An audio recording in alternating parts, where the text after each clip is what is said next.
Pues muchas gracias. Voy a compartir pantalla para compartir la presentación y vamos a iniciar este webinar. Me comentáis a ver si estoy compartiendo. Está agora mesmo iniciándose esa compartición de pantalla. Comezamos a ver xa ahora a pantalla completa. Perfecto, a túa presentación. Agora sí. Perfecto. Bueno, pues entonces vamos a empezar. Y vamos a empezar puntualizando algo. Este webinar se llama Cumplimiento normativo en la PYME, aspectos legales a tener en cuenta. Quiero matizar que no voy a hablar de cumplimiento normativo como compliance, sino que lo que voy a referir es qué tipo de normativa como PYME, como empresario autónomo o como empresario societario, tengo que tener en cuenta para que no se me escapen todos los aspectos legales que voy a tener. Hay profusión de leyes y profusión de normas que me afectan, por lo tanto vamos a pasar de una manera muy somera, de puntillas, dando pinceladas, que luego después en la hora de las preguntas, si alguien pues quiere una ampliación o quiere que le expliquemos un poquito más en qué me afectan, pues estaré encantada de solucionarlo.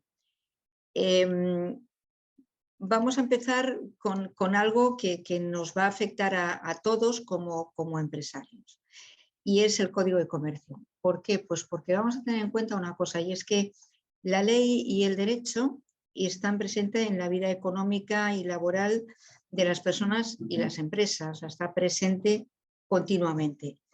El Código de Comercio es una normativa bastante olvidada, pues porque es de 1886 y ha habido muchísimas leyes posteriores que han venido no a sustituirla, porque esto es una codificación, pero han venido a suplir leyes que no se han desarrollado aspectos que no se han desarrollado suficientemente, pero ha quedado así como un cuerpo legal general al que los empresarios acudimos como fuente del derecho. El Código de Comercio además recoge los derechos y los deberes del empresario, pero ya sabemos que existen otras leyes que van a regular diferentes aspectos de la actividad empresarial, pues desde la Ley de Sociedades de Capital, que nos va a marcar el inicio de una sociedad, cómo la constituimos, cómo la elegimos, hasta pues, la ley concursal, que pues, desgraciadamente cuando un negocio fracasa es la que vamos a aplicar. Independientemente de eso, en el Código de Comercio se siguen regulando las sociedades mercantiles y se sigue regulando el concurso de acreedores, pero ya sabemos que tenemos que ir a leyes especiales.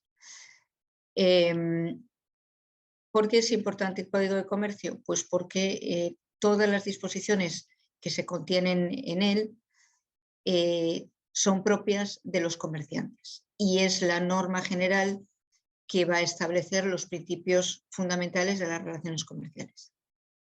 Además, el Código de Comercio actúa para cualquier acto de comercio, seamos o no comerciantes, y así lo define el Código de Comercio. Es decir, independientemente de que las personas sean comerciantes o no, las que ejecuten esos actos de comercio quedan comprendidas dentro de su ámbito de actuación. Y vamos a pasar al Código Civil. El Código Civil, ¿por qué? O sea, ¿en qué nos atañe el Código Civil? Bueno, pues el derecho civil, fijaros que es un conjunto de normas que regulan la persona, tanto individualmente entendida, como las relaciones entre las personas. Por lo tanto, cuando somos empresarios, estamos sumidos en múltiples de relaciones jurídicas. Pues al final, el derecho civil se va a aplicar a todas las materias de derecho privado, bien directamente o bien como derecho supletorio. Fijaros que como empresarios pues tendremos que hacer muchos actos, muchas actividades y muchos contratos que no estarán regulados en una materia específica, sino regulados en el Código Civil, y a él nos tendremos que acoger. Pues pensemos en figuras como pueden ser los pactos parasociales, que evidentemente lo regula el derecho mercantil, pero en todo lo que no está regulado en el derecho mercantil tendremos que ir al derecho civil. Al final, el derecho civil y el derecho español establece la libertad de pactos. Por lo tanto, yo podré pactar con otros comerciantes, con asociados, con proveedores, con quien me interese, cualquier tipo de acuerdo, siempre y cuando esos acuerdos no estén fuera de la legalidad o de la costumbre.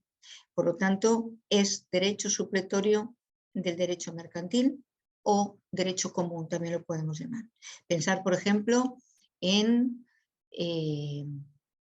una compraventa. Al final, una compraventa, ¿dónde la voy a regular? Pues lo voy a regular en el derecho civil, ¿no? ¿Por qué? Pues porque una de las materias que contiene el Código Civil son las obligaciones y los contratos. Las obligaciones y los contratos, que tienen una doctrina general que es aplicable a absolutamente todas las obligaciones y contratos, y luego además voy a aplicar la responsabilidad civil, tanto la extracontractual como la contractual, y muchas figuras contractuales. Por tanto, no nos olvidemos de ese Código Civil que está ahí y que podemos apoyarnos en él.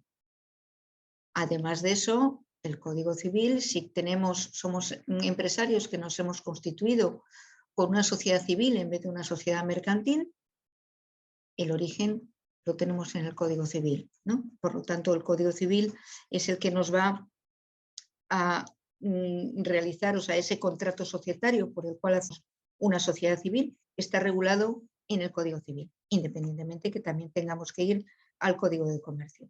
Pero fundamentalmente las sociedades civiles se regulan por el Código Civil y se les va a aplicar pues, a partir de los artículos 1665 y siguientes, ¿no? ¿Por qué? Porque nacen por un contrato societario. Es verdad que las sociedades pueden ser civiles o mercantiles, pero si son civiles van al Código Civil, ¿no? ¿Y en qué los vamos a diferenciar de las sociedades mercantiles? Pues ahí hay una línea divisoria muy fina, ¿no?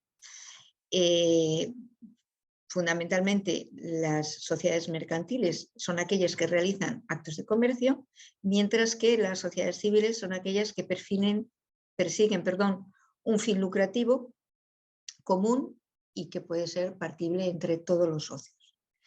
La línea divisoria, repito, es muy fina, sobre todo si vamos a sociedades personalistas. ¿Qué otra ley nos podemos encontrar y que vamos a aplicar todos aquellos que no seamos empresarios autónomos y que hayamos decidido tener una fórmula de sociedad, un marco jurídico de una sociedad de capital? Pues en ese caso tenemos la Ley de Sociedades de Capital, ¿no? La Ley de Sociedades de Capital es la norma jurídica que va a regular el funcionamiento de todas aquellas sociedades de capital. ¿Y qué entendemos por sociedades de capital? Pues entendemos lo que todo el mundo conoce, la sociedad de responsabilidad limitada, la sociedad anónima y la sociedad comanditaria por acciones, que se utiliza muy poco porque es un híbrido entre una sociedad personalista y una sociedad de capital. Pero muchos de vosotros os habéis acogido a la fórmula de sociedad de capital. ¿Por qué? Pues porque tiene dos notas características y fundamentales. Primero, que hay una estructura central, un eje central, que es el capital social, y otro eje fundamental, que es la responsabilidad limitada de los socios a aquellas aportaciones que han hecho al patrimonio social. Y si son sociedades limitadas, su responsabilidad se limita a su aportación al capital social en forma de participación, y son sociedades anónimas, la responsabilidad del socio se limita a la responsabilidad patrimonial, entiéndase, a aquellas aportaciones en modo de acciones al patrimonio social. ¿Por qué se configura el capital como central? Porque el capital incorpora los derechos de socios.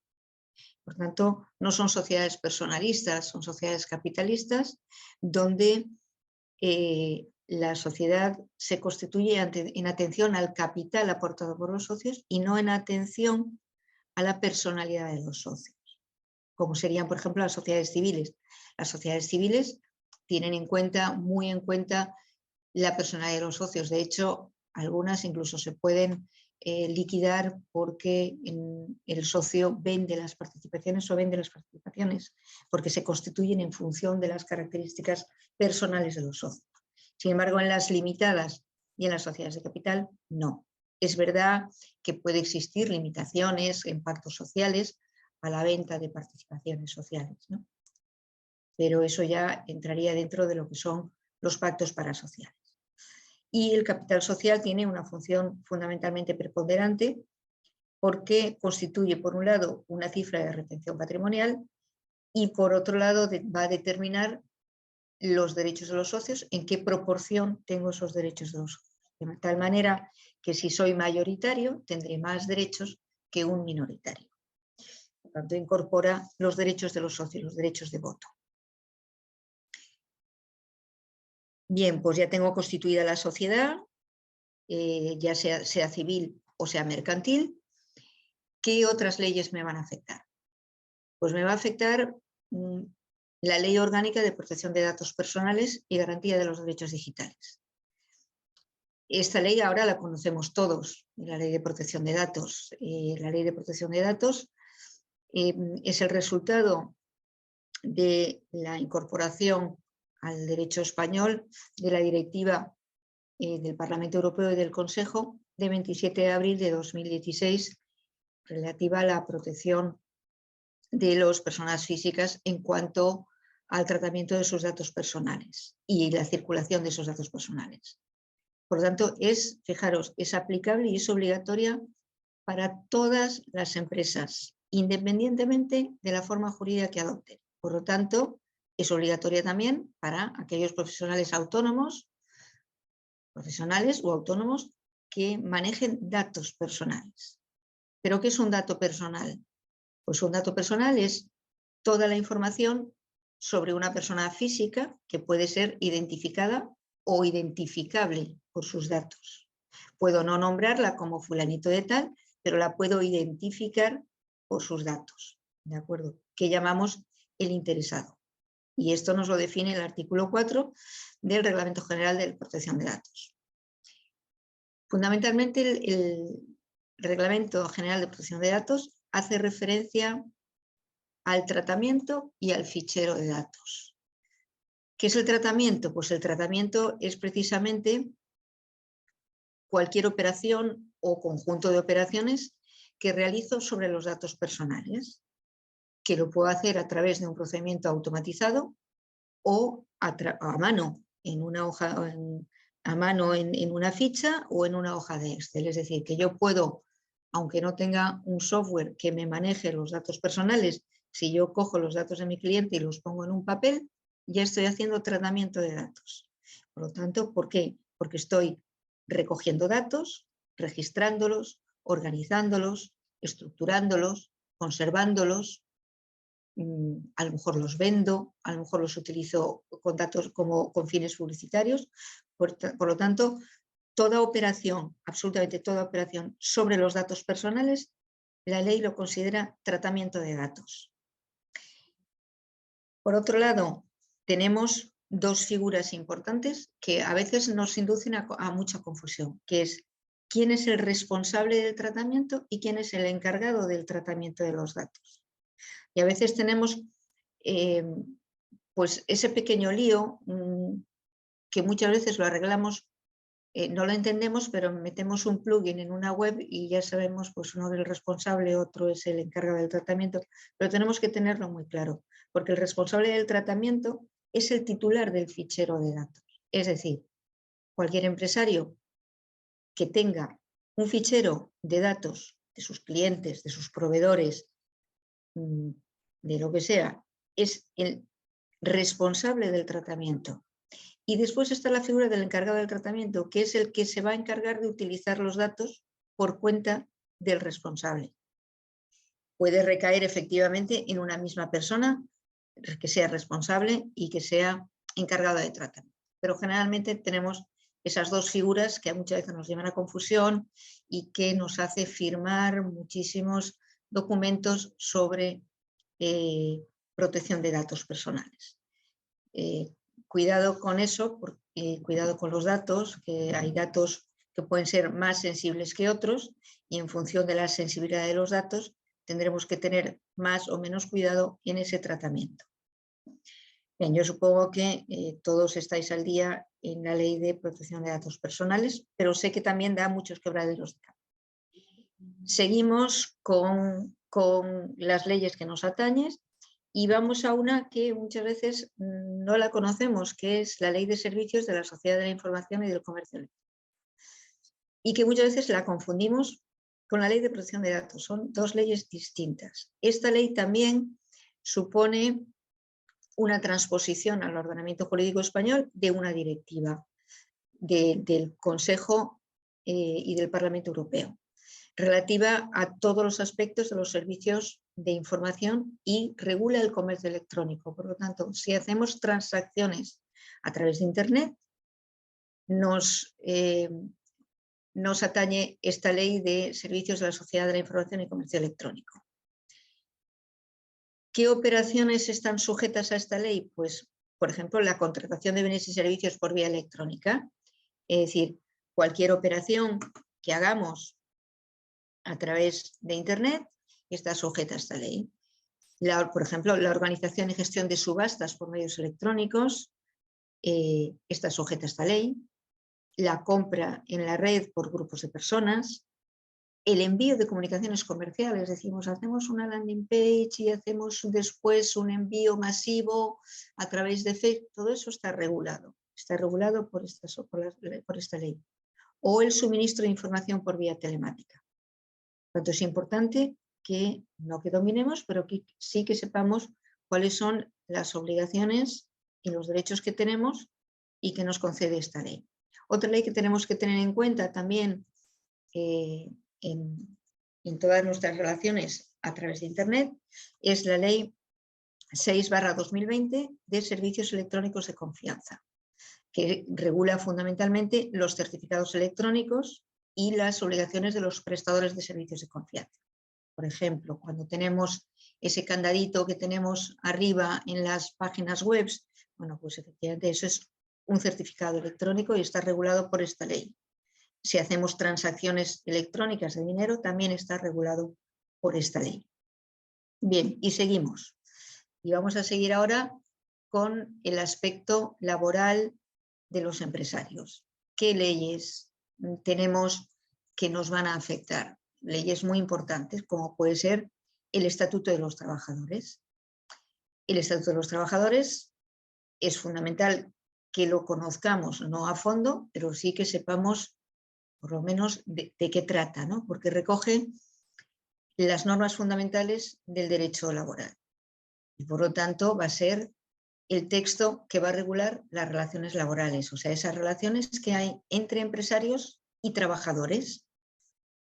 Básico e importantísimo. Muchas veces caemos en la tentación, o no en la tentación, porque hay profesionales magníficos, pero caemos en el descuido o en la negligencia de decir, bueno, todos los aspectos laborales y los aspectos fiscales ya me los lleva la asesoría. Y está muy bien que los lleve la asesoría, pero nosotros tenemos que tener una idea porque somos los responsables últimos. Por lo tanto, tener una idea básica de qué obligaciones tenemos es fundamental. Por eso traigo aquí a colación el estatuto. Por tanto, va a regular las obligaciones, los derechos y todas las vicisitudes que van a surgir a través de una relación contractual entre un empresario y un trabajador. Y esto se regula en ese Real Decreto Legislativo que tenéis ahí, que es el 1/2015, de 23 de octubre, más comúnmente llamado como Estatuto de los Trabajadores. Recoge todos los aspectos relacionados con la relación laboral. Cuáles son las obligaciones del trabajador, pero también cuáles son las obligaciones del empresario. ¿Qué tipos de contratos hay? Sabéis que hace poco se han modificado todos los tipos de contratación, pero se incorporan al Estatuto de los Trabajadores porque es una legislación consolidada, ¿no? Bueno, pues los tipos de contrato. Ya sabemos que ahora pues aquellos contratos por obra o servicio ya no podemos echar mano de ellos, ¿no? Regula la jornada, regula el tiempo de trabajo, regula el salario, las vacaciones, los permisos, la extinción del contrato de trabajo, las faltas, las sanciones Y algo muy importante, la representación colectiva de los trabajadores, que muchas veces la obviamos, y está ahí, es un derecho que nos concede no solamente la Constitución, sino el Estatuto de los Trabajadores. Y hay algo muy importante, y es que delimita la figura del trabajador. Y lo digo que es importante porque tenemos otra figura que es el trabajador autónomo o falso autónomo, que lo podemos confundir, y que es importante, aquí en esta definición la he traído a colación y que la define muy bien el Estatuto de los Trabajadores, para que sepamos quién entra dentro de ese Estatuto del Trabajador. ¿Y qué es un trabajador? Pues un trabajador se entiende a una persona que trabaja por cuenta ajena, es decir, presta sus servicios voluntariamente y de forma retribuida dentro de un ámbito de organización y dirección de la empresa, del empresario, ya sea este empresario físico o empresario jurídico. Por lo tanto, no pone sus medios y está bajo la organización y control del empresario. Bien, eso lo tenemos que tener muy claro, tenemos que saber que tenemos que dar de alta a los trabajadores, etcétera, etcétera, que lo vamos a ver con la siguiente ley. ¿Por qué? Porque existen otro tipo de normativas que complementan toda la legislación laboral, todas las normas específicamente sociales. Por ejemplo, que sería el caso de la Ley de Prevención de Riesgos Laborales, que la tenemos ahí presente en nuestra empresa si tenemos un centro de trabajo, la Ley Orgánica de la Libertad Sindical, que no la vamos a tocar, pero que sepáis que existe, y el texto refundido de la Ley General de la Seguridad Social, que sí vamos a pasar un poquito por encima por ella y vamos a ver en qué consiste. Importante, los convenios colectivos. ¿Por qué? Porque el Estatuto de los Trabajadores no es la única disposición legal que regula las relaciones laborales. Tenemos los convenios colectivos, que son acuerdos entre organizaciones empresariales y organizaciones sindicales, reconociendo derechos y deberes dentro del marco legal del Estatuto de los Trabajadores. El derecho a la negociación colectiva, sabéis que viene recogido en la Constitución y la ley garantiza el derecho a la negociación colectiva. Tenemos convenios colectivos de distintos ámbitos, pueden ser estatales, sectoriales, autonómicos, interprovinciales, etcétera, y conviven con el Estatuto de los Trabajadores. Tenemos también la Ley General de Seguridad Social, que nos atañe, porque la Seguridad Social es un conjunto de regímenes, tenemos el régimen general y los regímenes especiales, a través de los cuales se garantiza a las personas la protección en las contingencias y en aquellas situaciones que la ley define como tal, ¿no? Y se estructuran de una parte en el régimen general, que es donde tendremos a nuestros trabajadores asalariados, y otra en los regímenes especiales, por ejemplo el RETA, el régimen especial de trabajadores autónomos, que es donde nos daremos de alta los administradores de las sociedades mercantiles y los trabajadores autónomos. Y impone al empresario una serie de obligaciones formales, entre las que se pueden encontrar la inscripción de la empresa ante la Tesorería General de la Seguridad Social, la afiliación de los trabajadores a la Seguridad Social, en su caso si es la primera vez, o el alta de los trabajadores en el régimen general de la Seguridad Social, si ya están afiliados, la baja del trabajador en el caso que cese el contrato, y tramitar todas las variaciones que se produzcan, ¿no? Todas las variaciones como es una incapacidad temporal, etc. Otra ley importante en el ámbito social, la Ley de Prevención de Riesgos Laborales, que ya la hemos mencionado, y que tiene por objeto promover fundamentalmente la seguridad y la salud de los trabajadores, fundamentalmente a través de la prevención, y no a través del remedio a posteriori, sino a través de la prevención. Y por tanto, tenemos la obligación como empresarios de que los trabajadores participen en ese plan de prevención, de informarles y de formar a los trabajadores en esa prevención de riesgos. Por tanto, supone la integración de la prevención en la actividad de la empresa, la adopción de medidas de seguridad y salud, es decir, tenemos que tener un plan de prevención de riesgos laborales, formar a los trabajadores y hacer un seguimiento de esa actividad preventiva que hemos implementado a través del plan de prevención de riesgos laborales. Bueno, voy a correr un poquito ahora porque si no, no nos va a dar tiempo y tenemos un montón de normativa. Seguimos en el aspecto social y tenemos las leyes vinculadas a la igualdad. Leyes vinculadas a la igualdad, que tenemos la Ley Orgánica de Medidas de Protección Integral contra la Violencia de Género, la Ley Orgánica para la Igualdad Efectiva de Mujeres y Hombres, el Real Decreto por el que se regulan los planes de igualdad y su registro, y el Real Decreto que regula la igualdad retributiva entre mujeres y hombres. Y eso se traduce en qué obligaciones para el empresario. Bueno, pues se traduce en que aquellas empresas que tienen más de 50 trabajadores están obligadas a realizar un plan de igualdad, que es un plan de igualdad, pues una serie de medidas para intentar reducir las desigualdades que se puedan producir entre trabajadores y trabajadoras de la plantilla. Y todas las empresas, indistintamente el número de trabajadores que tengan, van a estar obligadas a llevar un registro retributivo. ¿Qué va a mostrar ese registro retributivo? Bueno, pues va a mostrar con transparencia las retribuciones de los trabajadores y las trabajadoras, de manera que nos arrojen si hay una diferencia entre ambos sexos a la hora de recibir el salario. Y ese registro retributivo se tiene que actualizar todos los años y se hace con referencia al año anterior.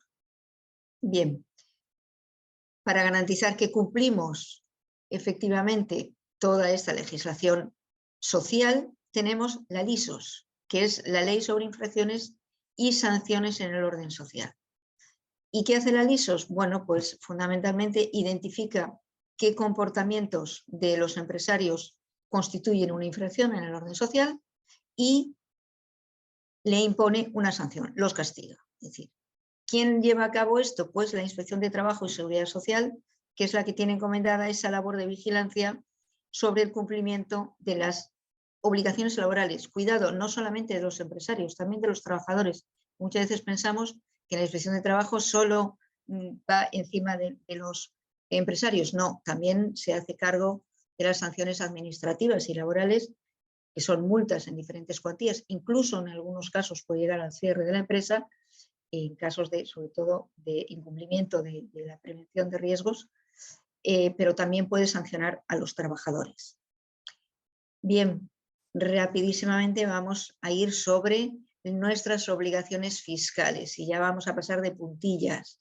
Y entonces vamos a tocar muy someramente IVA, IRPF y Plan General de Contabilidad.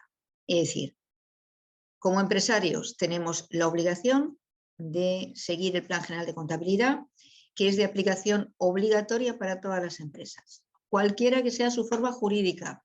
Es decir, me da igual que sea una gran empresa, que sea una pyme. ¿Qué pasa? Que a las pequeñas y medianas empresas y a las microempresas le puedo aplicar un Plan General de Contabilidad reducido, ¿vale? Que voy a estructurarlo en los mismos 5 apartados que el Plan General Contable, ¿vale? Con la salvedad de que se va a tratar de un modo abreviado en el caso de pymes y microempresas. Bien, a todos nos atañe el IVA, que es un impuesto general sobre el consumo y es un impuesto que va a recaer sobre todas las fases de producción y comercialización. IVA, ¿qué es lo que grava? Pues el valor añadido por cada miembro de esa cadena de producción de un producto o servicio. Pero cuidado, a quienes está gravando efectivamente todas las fases de la comercialización, y aunque seamos los empresarios los que ingresamos el IVA, es un impuesto que recae sobre el consumidor final, no sobre los empresarios, que es una de las confusiones que podemos tener, ¿no? Luego ya, si tenemos tiempo, aclararemos por qué el IVA nos puede resultar gravoso. Pero tener en la cabeza que es un impuesto que grava al consumidor y no al empresario. Nosotros actuamos como intermediarios entre Hacienda y el consumidor, porque tenemos que ingresar la diferencia entre el IVA que repercutimos con nuestros productos y servicios y el que soportamos con las compras de nuestros proveedores. Bueno, pues todos los autónomos que realicen actividades empresariales y profesionales y sociedades mercantiles y los arrendadores de bienes inmuebles y promotores inmobiliarios deben presentar las declaraciones de IVA trimestrales. ¿De acuerdo? Bien. Más impuestos. Vamos a ir un poco a los impuestos directos, no vamos a hablar de los indirectos, que son muchos, ¿no? Pero vamos a hablar de los directos. Pues impuestos directos, el que más nos atañe, el IRPF, que grava las rentas de las personas, tanto jurídicas como físicas. El IRPF grava la renta de las personas físicas y el impuesto de sociedades gravará la renta de las personas jurídicas. Todos gravan la renta del ejercicio, aunque los liquidamos trimestralmente. Los que hacemos impuesto a la renta de las personas físicas tienen 3 modos de elegir entre estimación objetiva y directa, y dentro de esta la directa normal o la directa simplificada, y el impuesto de sociedades grava la renta de sociedades, entendida esta de una manera simple como la diferencia entre los ingresos y los gastos. Bien. Otra norma que tenemos que tener en cuenta, y que la voy a poner de manera muy somera, pero que tenemos que estar ahí, que es el Código Penal. ¿Por qué tenemos que tener en cuenta el Código Penal? Esperemos que nadie tengamos que aplicar y nos apliquen el Código Penal, pero tener en cuenta que introduce la Ley Orgánica 10.1995, cuando se hace la reforma del Código Penal, se introduce en el artículo 31, el punto 2, la responsabilidad penal de la persona jurídica, es decir, que en estos momentos, aparte de las personas físicas que ya eran penalmente responsables, las personas jurídicas, es decir, las sociedades, también son responsables penalmente. Y introduce la responsabilidad por actuación de los mandos directamente o bien por la actuación de los empleados en el caso de que los mandos actúen de una forma negligente. Por lo tanto, aparte de la responsabilidad de los administradores, cuidado que tenemos responsabilidad por la actuación de aquellas personas a nuestro cargo. Y tener en cuenta también que el Código Penal contempla una serie de delitos que son los llamados delitos societarios, donde el bien jurídico protegido en este caso es la correcta administración de sociedades, aunque en muchos casos el delito no sea cometido directamente por el administrador, sino por los subordinados. Y se castiga en este caso al administrador por omisión o por imprudencia, es decir, por no hacer algo que es a lo que está obligado, que es vigilar, sería la culpa invigilando, o sea, vigilar lo que la gente a su cargo tiene que hacer. Bien, estamos ya en el límite, porque me he pasado incluso 5 minutos, pero que sepáis que hay otras leyes que tenéis que tener en cuenta y que son de interés y que las voy a nombrar simplemente y someramente, como es la Ley de Creación y Crecimiento de Empresas, muy novedosa, que posibilita la creación de sociedades limitadas con €1 y impulsa efectivamente el sistema de tramitación telemática a través de CIRCE y el documento único electrónico.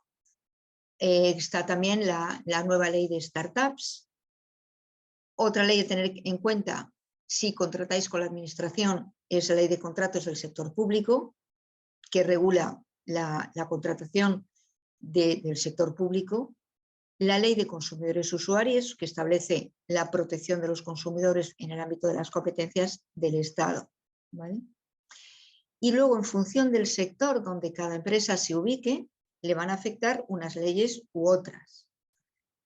Cada vez nos van a afectar, por ejemplo, más las leyes medioambientales. Tenéis, por ejemplo, la Ley 26/2007 de responsabilidad medioambiental, la Ley de residuos y suelos contaminados para una economía circular, una ley muy novedosa que posiblemente se haga un webinario de esto, que nos va a afectar mucho, que es la nueva ley de envases y residuos de envases, que tiene por objeto establecer el régimen jurídico aplicable a los envases y a los residuos de los envases, ¿no? Para reducir el impacto en el medio ambiente y a lo largo de todo el ciclo de vida, ¿no? Y finalmente, si queremos, y ya estamos, pues queremos aplicar a nuestra empresa una actividad no obligatoria, tenemos las normativas de calidad, las ISO-UNE. Solo por nombrar la 14.001, que establece los procedimientos de calidad, la 5.001, que certifica los sistemas de gestión de energía de las empresas, y la 45.001, que es el estándar internacional de gestión de la seguridad y salud en el trabajo.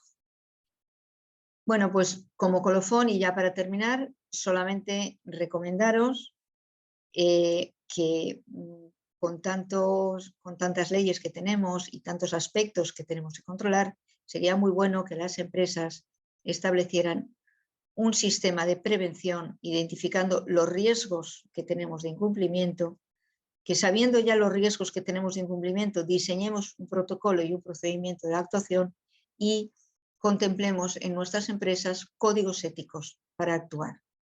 Una vez que hayamos hecho esto, consigamos detectar, por tanto, monitorizar cuáles son esos riesgos y cómo llevamos esos riesgos que tenemos de incumplimiento, que implementemos un canal de denuncias que ya es obligatorio, que implementemos también las investigaciones y las auditorías internas.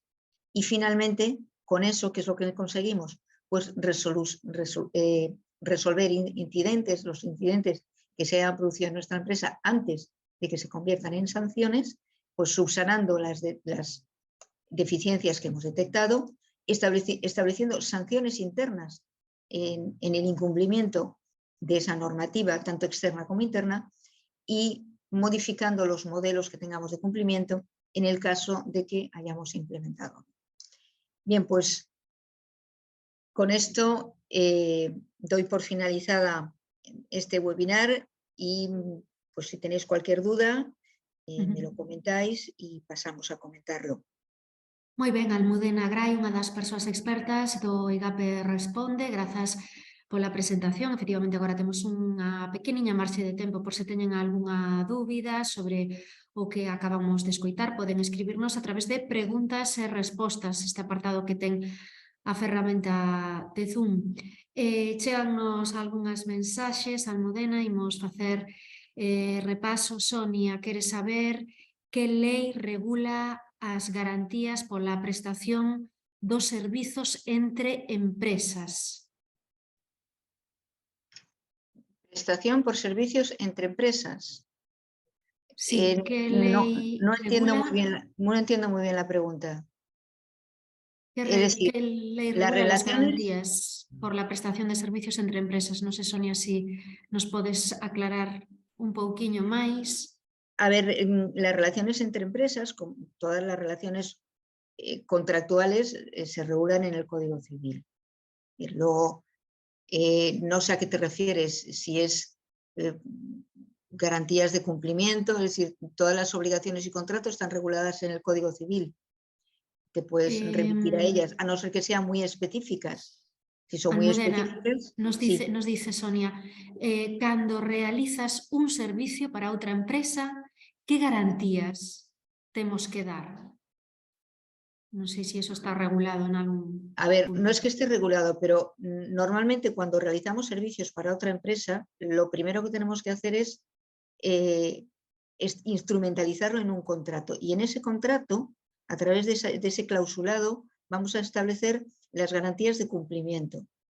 He comentado anteriormente que existe la libertad de pactos y el régimen de la libre voluntad de las personas, siempre y cuando efectivamente no caigamos en cuestiones ilícitas. Por lo tanto, en ese clausulado del contrato deberemos establecer esas garantías de cumplimiento. Es decir, ¿qué pasa si no cumplimos y qué responsabilidades vamos a tener en caso de incumplimiento? Pero seremos las partes de ese contrato las que estableceremos esas responsabilidades. Y en lo que no lleguemos, pues sería muy bueno tener un seguro de responsabilidad civil. Pero, repito, libertad de pactos. Lo establecemos en un contrato. El contrato obliga a las partes que lo suscriben, por lo tanto es ley entre partes. ¿De acuerdo? Moi ben, outra pregunta que nos fai María, di, a canle de denuncias é obrigatorio implantalo en todas as empresas? Sí, con la transposición de la directiva ya es obligatorio implantarlo. Pero, a ver, no nos compliquemos la vida. Un canal de denuncias puede ser el antiguo buzón de sugerencias que teníamos, es decir, una cajita en un mostrador donde yo meto mis papelitos y digo cosas. Un canal de denuncias puede ser una cuenta de correos, un canal de denuncias puede ser una intranet, Un canal de denuncia, es decir, cada empresa es libre de establecer la forma como quiera de ese canal. A ver, hay muchas maneras, incluso podemos hacerlo con una empresa externa para que la persona que denuncie un comportamiento anormal o ilegal o poco ético de la empresa, de la empresa. Y esas denuncias, con la nueva transposición de la directiva, esas denuncias ya pueden ser anónimas. Antes no eran anónimas, pero ahora sí. Entonces, es obligatorio efectivamente establecer ese canal ético, llamarle canal ético más que canal de denuncias, y que además nos sirve para tener un feedback no solamente de nuestros empleados, sino también de todos los stakeholders, o sea, de proveedores, de clientes, de todo el mundo, y nos tiene que servir para mejorar, no para decir, uy, lo que me viene encima, que estoy haciendo mal, sino nos sirve para mejorar, y es muy bueno que tengamos ese canal ético. Lo podemos tener en nuestra página web, por ejemplo. Si vais a muchas páginas web de empresa, vais a ver que lo llaman canal ético. Y bueno, ahí puede ser un chat, puede ser la forma que vosotros queráis, pero sí es obligatorio tenerlo.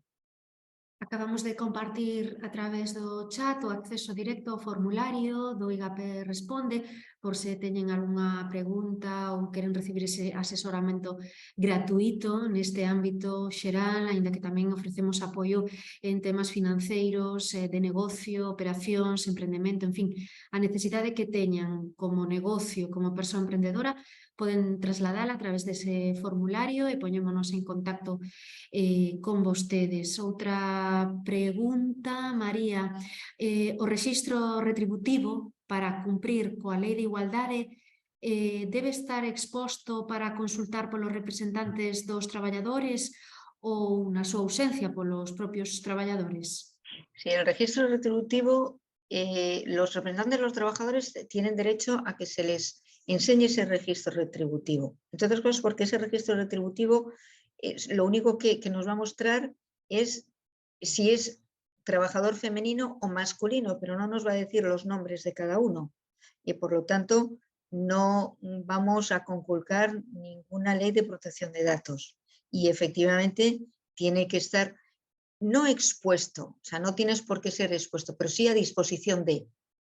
La respuesta sería a disposición de los representantes de los trabajadores. Y en ausencia de los representantes de los trabajadores, vamos a tener posiblemente un representante sindical, porque los planes de igualdad necesitan ser negociados bien por la RLT, y en ausencia de la RLT por la representación sindical. Y por lo tanto ese registro retributivo tiene que estar a disposición de ellos. No quiere decir que esté expuesto en un tablón a la vista de todos, no, a disposición de, que es diferente. ¿De acuerdo? Tomamos nota, Almudena, dende APE Galicia nos preguntan se queda grabado. Efectivamente, todos estes webinarios que facemos no marco do IGAPE Responde grábanse e publicanse na canle de YouTube do IGAPE. Acabamos de compartir tamén a través do chat o acceso directo a esa canle de YouTube. É dicir, nas próximas horas este vídeo vai estar publicado nesa canle de YouTube. Pero ademais, vostedes van recibir un correo electrónico no que lles vai chegar o acceso directo a este vídeo, e tamén van recibir a presentación que empregou Almudena. Polo tanto, dende APE Galicia, que non se preocupen, que recibirán por correo electrónico dende o correo que se inscribiron, pois a ese correo vailles chegar o vídeo íntegro e tamén a presentación de Almudena, a mensaxe que tamén lle deixamos a outra persoa usuaria que nos pregunta por unha diapositiva concreta da presentación do Código de Comercio. Non sei, Almudena, se a tes a man para vela rapidamente esa diapositiva do Código de Diapositiva es Comercio. la primera, entiendo yo, ¿no? Creo que era case o inicio, en calquera caso. Aquí, Código de Comercio, aquí está. Aí está esa diapositiva que nos piden a través do chat, co Código de Comercio, pero que non se preocupen, repetimos, porque van recibir toda esta información no seu correo electrónico, polo tanto van poder velo con calma. Armando, en moitos sectores, ademais, debe cumprirse co marco da Comisión Europea de Fabricación de Produto. Que administración se encarga de vixilar o seu cumprimento? Certificado de la fabricación, generalmente industria. Generalmente sí, es industria, todo lo que es fabricación de productos. A ver, depende, vamos a ver, depende. Si tenemos un producto sanitario, efectivamente la administración sanitaria. Si no es un producto sanitario, será industria y comercio. Tenemos que ver ese producto, qué tipo de producto es.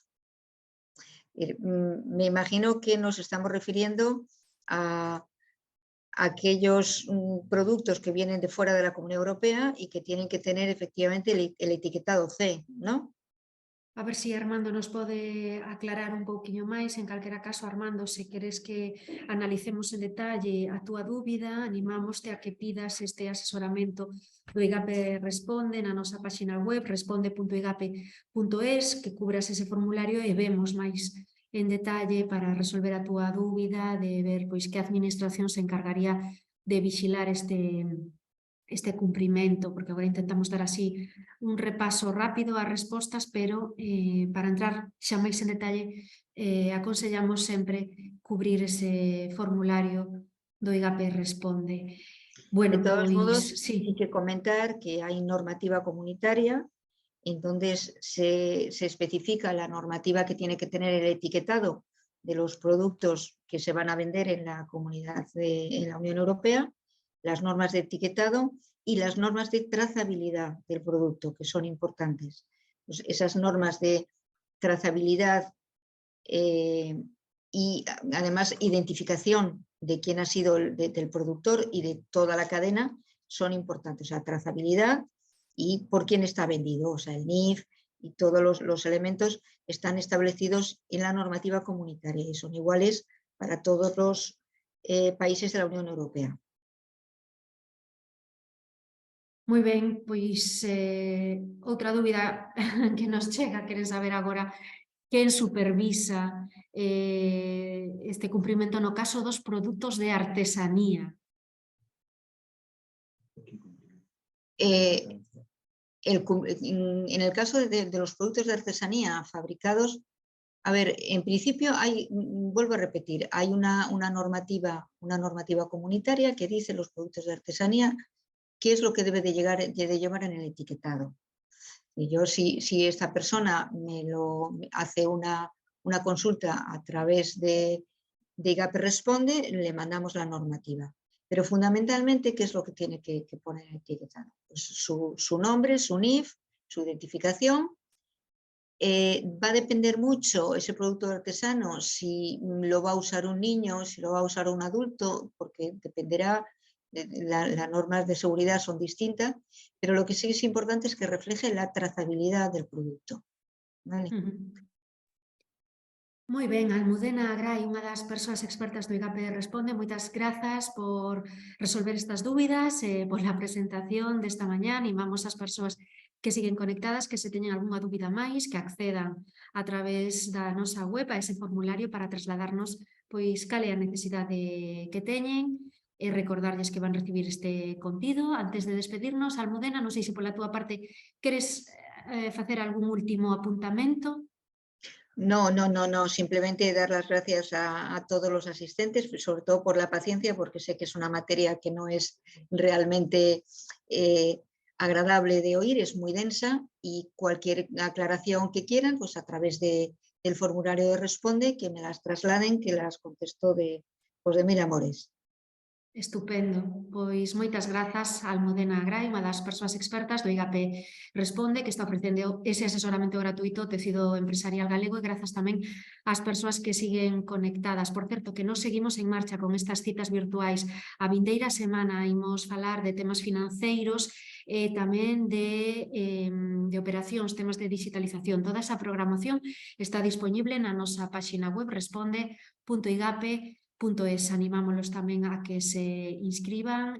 Grazas polas mensaxes que nos chegan. Julia, dinos grazas a través do chat. Sonia tamén, varias mensaxes de agradecemento para Almudena. Son moi ben recibidas tamén pois para saber que de alguna maneira estamos sendo axudando, non, aos negocios galegos. Agradecemos estas mensaxes de agradecemento. Bueno, pois, como dicimos, ata aquí chegamos por hoxe. Animámolos a que sigan conectados ás vindeiras citas virtuais sen máis. Grazas e moi bons días a todos e a todas. Muchas gracias.